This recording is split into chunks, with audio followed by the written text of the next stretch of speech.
On the 18th of November 1978, members of the Guyanese police force and the US military ventured into the dense rainforest of northern Guyana. Their target was a man named Jim Jones, the leader of an American cult that had settled into the region 4 years earlier. He and his followers had carved out a massive section in the middle of this forest and turned it into a complete compound called Jonestown. The only way to reach this town was to trek through dense vegetation, 100-foot tall trees, and muddy ground. That said, the true danger of the mission was beyond the trek. Jim was likely already aware of the mission to apprehend him, so there would be a good chance that this group of police officers and military personnel would be welcomed by a small militia that was armed to the gills. However, when the group reached Jonestown, it was eerily quiet, and as they stepped through its entrance, they came across a scene that could only be described as hell on earth. The entire town was empty, except for the central pavilion, which was surrounded by the remains of hundreds of people, including many children. The total number of victims was calculated to be around 900, making it the largest single loss of American civilian life in a deliberate incident up until that point in history. And while this was initially considered an open and shut case of a mass suicide, the reality was far more horrific than anyone could have imagined. Jim Jones' cult originally started as a church in the US, but as it became more popular, it started garnering criticism from the media and the government for Jim's support of communism in places like Soviet Russia. So in 1974, he moved deep into the rainforests of Guyana to escape the scrutiny, and a large number of his most loyal followers went with him. He presented this new location as a self-sustained paradise where he and his followers could live a life of peace and serenity. These are potato chips made from plantain, and they're more delicious. They're a combination of a potato chip and a french fry. And radishes, You don't know what you're missing down here? They make their own buns and hamburgers and the leafy green vegetables. By the way, we just won first prize from the national government of Guyana for our leafy green vegetables. Here are the people at the table eating an afternoon snack. You see Pepsi-Colas here, 3 cents, American money. That sounds appetizing, doesn't it? I can't get anybody to go home with me. When in reality, life in Jonestown was anything but peaceful. Members were required to work 12 hours every day for 6 days a week, and there was nothing they could do to escape these torturous conditions. Jim had already reached an agreement with the Guyanese government to make getting a visa back to the US almost impossible. On top of that, the whole compound was surrounded by a fence, with armed guards patrolling outside to catch anyone trying to escape. But as time went on, relatives of the cult members still living in the US began urging the government to bring their loved ones back home. So in November of 1978, Congressman Leo Ryan and 17 other people, including members of the media, visited Guyana to investigate Jonestown. They reached the headquarters on November 17th and began their operation, looking around, talking to people, anything they could do to learn the truth about Jonestown. Surprisingly, things looked just as carefree and jovial as Jim had portrayed in his promotional videos. Of course, it later came out that Jim had actually run rehearsals on how to convince Leo's delegation that everyone was happy and in good spirits. But even then, the truth didn't stay hidden for long. That night, 2 members, Vernon and Monica, secretly passed an ominous note to the delegation that read, "Dear Congressmen, Vernon Gosney and Monica Bagby, please help us get out of Jonestown." This prompted the delegation members to ask others if they wanted to leave as well, and 9 more cult members found the courage to come forward.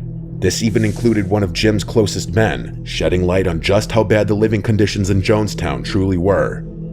The next morning, Leo's group took these members to the nearby Kaituma airstrip so they could return home.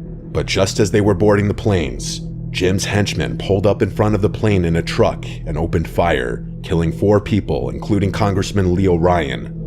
Back at Jonestown, Jim gathered the members at the central pavilion and told them to drink the poisoned grape flavor aid. In his words, this was the only way to escape the American government.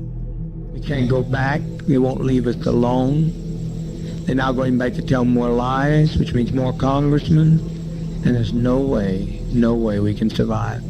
In the end, while many brainwashed cult members agreed with Jim and drank the poison juice willingly, others, including children, were forced to drink it at gunpoint. Some were even injected with cyanide or shot outright.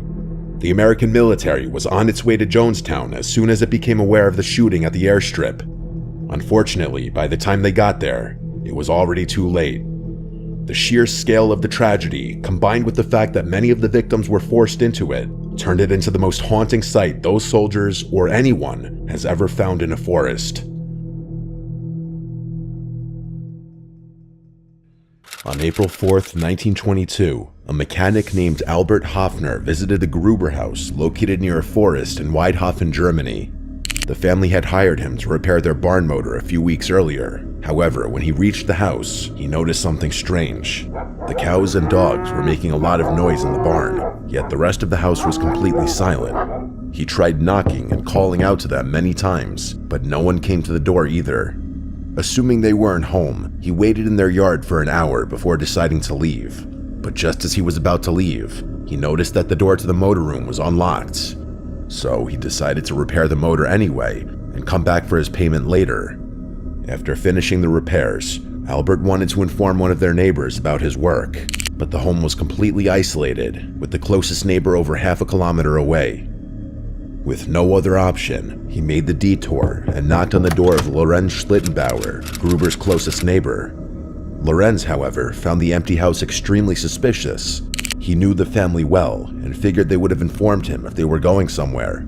So later that evening, he joined two of his neighbors to go check things out for themselves. Sure enough, the house was just as empty as Albert had reported. As they were looking around the house, one of them noticed that the door to the machine area was also unlocked. The three entered through this door. After examining the machine room, they decided to check further by breaking open the barn door connected to it. However, the horrific sight they witnessed on the other side of the door likely stayed with them for the rest of their lives. At first, things looked normal, but then one of them spotted what looked like a human foot sticking out from a pile of hay. This turned out to be the remains of 72-year-old Kazilia, the head lady of the house. As they got closer, they also noticed 3 more bodies scattered throughout the barn. These included the head of the house, 63-year-old Andreas Gruber, and his 2 daughters. Things became even more gruesome. They also discovered the remains of Andreas's 2-year-old grandson Josef in his stroller, with his skull crushed in, as well as the family maid Maria in a different room. Someone had murdered the entire Gruber family and left without getting caught.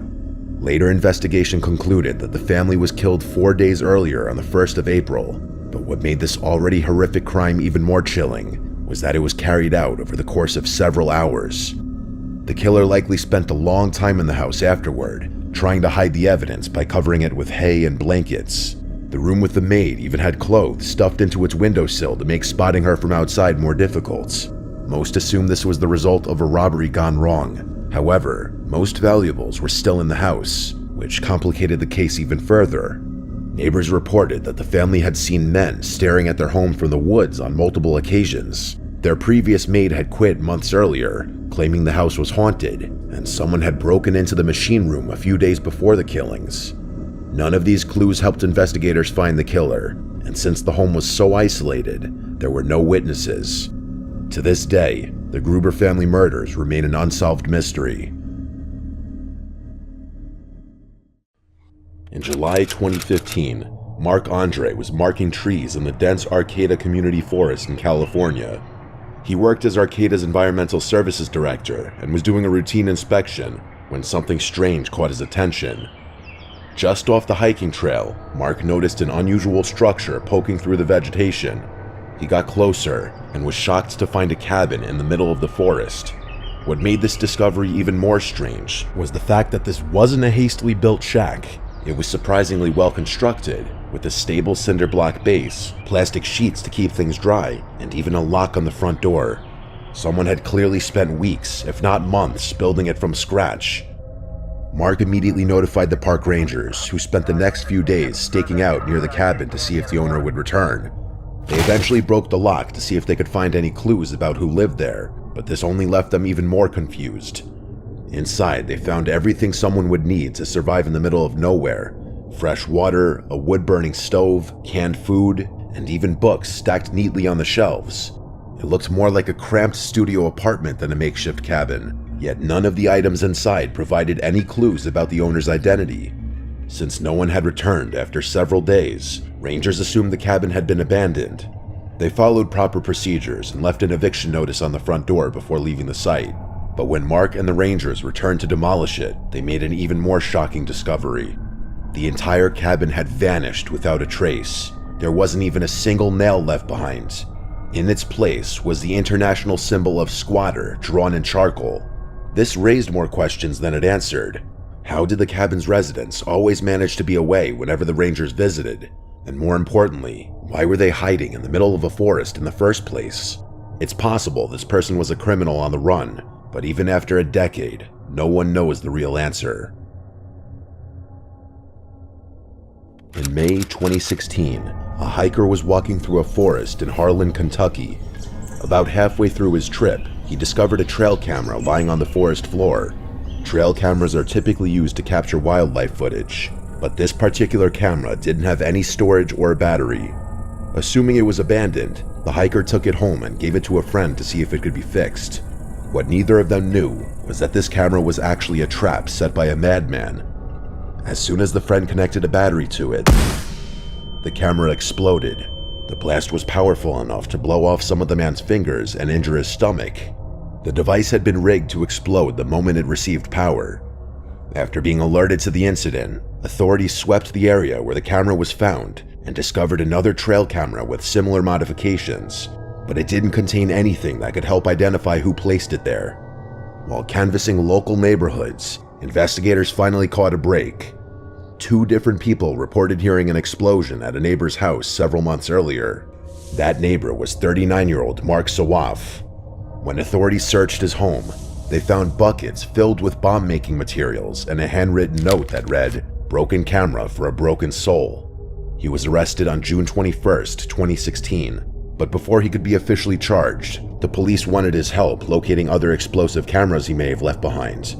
During this trip, Sawaf tried to grab an officer's gun, likely in an attempt to escape. In the struggle, he was accidentally shot and killed. Before his death, he helped the police find 12 more rigged cameras hidden throughout the Harlan forest, but it's entirely possible that many others are still out there, waiting to be discovered by an unsuspecting passerby. On November 10th, 1985, a hunter was walking through the dense woods of Bear Brook State Park in Allenstown, New Hampshire. He'd used this route many times before, but this time, something unusual caught his eye. Hidden beneath a pile of leaves and debris was a rusted 55-gallon metal drum. Curious, he walked closer, only to discover the chopped-up remains of 2 people inside. Authorities were alerted immediately. Later investigation revealed the victims were a young woman and a young girl. Both had been killed by blunt force trauma to the head, then cut into pieces and stuffed into the barrel. Sadly, both bodies were too disfigured to identify. With no leads, the case went cold until the year 2000. A state trooper was revisiting the area where the first barrel was found, hoping to uncover new clues. But instead, he came across something far worse. Another identical 55-gallon barrel, just 150 yards from the first one. Inside were the remains of 2 more young girls, both between 1 and 4 years old. They had been killed in the same brutal fashion, blunt force trauma, then dismembered. The discovery confirmed that all 4 murders were the work of the same person, but even with this new evidence, the case remained unsolved for another 14 years. Finally, thanks to advanced DNA testing, 3 of the 4 victims were identified. The adult woman was 24-year-old Marlice Elizabeth Honeychurch. The 2 children were her daughters, 7-year-old Mary Vaughn and 11-month-old Sarah McWaters. This identification helped narrow the investigation, but didn't immediately reveal the killer. Eventually, DNA tests pointed to a man named Terry Petter Rasmussen. And you're not a doctor. And both stories have their footings. Maybe she hurt herself, and you're concerned about that getting out, that she's harmed herself. No. Okay. If you're thinking, is she suicidal? Yes. Unbeknownst to the authorities at the time, Rasmussen had already been arrested for the 2002 murder of his wife. He was sentenced to life in prison and died in 2010, long before anyone linked him to the Bear Brook murders. Although the case is technically solved, many questions remain unanswered, and with the killer no longer alive to face justice, the story remains one of the most disturbing and unresolved tragedies ever uncovered in a forest. a man walking his dog near Ashford, Washington, made one of the most disturbing discoveries in Red Elm Woods, an isolated forest known for its lack of maintained trails and almost no cell service. He had taken a rarely used fire road about 2 miles in when his dog began growling at a thick patch of underbrush just off the path. There was a strong, rotten smell in the air, bad enough that he initially assumed it was a dead animal. When he went to investigate, he found a shallow pit, roughly 5 feet across. Inside were 6 large bundles wrapped in black plastic sheeting and duct tape. Heavy river stones had been placed on top of each one as if to weigh them down. One of the bundles had a tear near a corner, and through it, he saw a human hand. He backed out immediately and contacted the local sheriff's office. A forensic team was sent in the next day. What they uncovered was grim. 6 wrapped packages, each containing partial human remains. In total, investigators identified parts from at least 4 different victims, all dismembered and sealed in layers of plastic and tape. The victims had been killed in different ways. One had severe head trauma, another had signs of strangulation, and one had been partially burned. The remains were in various stages of decomposition. According to the medical examiner, the bodies hadn't all been dumped at once. The site had been used over a span of several years, with new remains added slowly over time. One victim was linked to a missing persons report from 2003. Another had never been reported missing at all and still remains unidentified. The location was less than 30 feet from a trail, one that occasional hikers still used. Despite the remains being found in a methodical burial site, no suspects were ever arrested. No fingerprints, no DNA matches beyond the victims, and no witnesses. To this day, the identity of whoever created the pit is still unknown.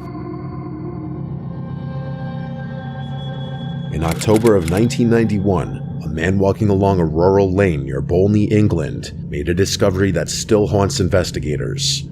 Hidden in the underground, wrapped tightly in a piece of carpet, was a human torso. The head and both hands were missing. The arms had been cut cleanly just below the elbows, likely to remove identifying tattoos. Forensic analysis determined the victim was a physically fit man between 30 and 45 years old, likely of southern German origin. There was no match to any missing persons report in the UK. The precision of the dismemberment suggested that the killer knew exactly what they were doing. Whoever they were, they had taken deliberate steps to erase this man's identity. Investigators launched Operation A23, a massive task force involving 60 officers and more than €150,000 in resources. They even searched a nearby abandoned rental house, which was once occupied by a man using a German alias. Inside was a strange clue, an adult magazine with numbers written inside, but no direct link to the murder was ever found. Over 3 decades later, the victim remains unidentified and the killer never caught. All that's left of the case is a name given by the media, the Bolney Torso.